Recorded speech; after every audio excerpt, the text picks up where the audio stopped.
জমি দখল, এলাকাবাসীর উপর অত্যাচার নির্যাতনের জন্য নিজ গ্রামেও কুখ্যাত এনটিএমসির সাবেক মহাপরিচালক ও আয়নাঘরের কারিগর অব্যাহতিপ্রাপ্ত মেজর জেনারেল জিয়াউল আহসান। ক্ষমতার অপব্যবহারের অভিযোগ আছে তার বিরুদ্ধে। স্থানীয়রা বলছেন, ঝালকাঠিতে শত শত বিঘা জমি পাওয়া গেছে জিয়ার মালিকানায়। এসব জমিতে গড়ে তুলেছেন মাছের প্রজেক্ট, গরুর খামার আর বাংলো। গ্রামবাসীর কাছ থেকে জোরপূর্বক এসব জমি ছিনিয়ে নেয়ার অভিযোগ আছে।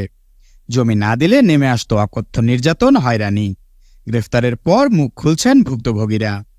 গত 5 আগস্ট আওয়ামী লীগ সরকারের পতনের পর গ্রেফতার হন national telecommunication monitoring centre NTMC এর মহাপরিচালক সাবেক মেজর জেনারেল জিয়াউল আহসান। তার বিরুদ্ধে খুন, গুম সহ নানা অপরাধের অভিযোগ রয়েছে।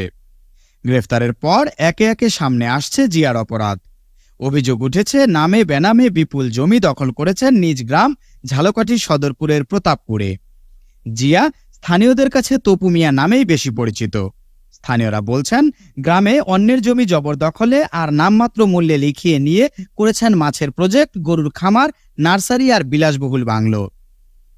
এসব বিষয়ে একজন ভুক্তভোগী বলেন, রাতে এসে মারধর করেছে, পরে মাথায় পিস্তল ধরে হুমকি দিয়ে আমাদের জমি নিজের নামে করে নিয়েছে। আরেকজন বলেন, র‍্যাব দিয়ে জমি দখল করত জিয়াউল, আমাদের জমির ভেতর দিয়ে জোর করে পুকুর করে নিয়েছে। তাদের সাথে তো পারা যায় না, ভয়েই অনেকে জমি দিয়ে দিয়েছে। জমি না দিলে নির্যাতন করা হতো।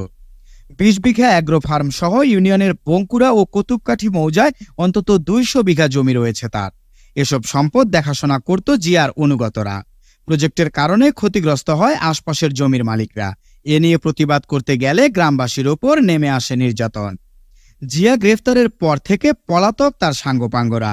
তাদের আইনের আওতায় আনার দাবি সচেতন নাগরিকদের।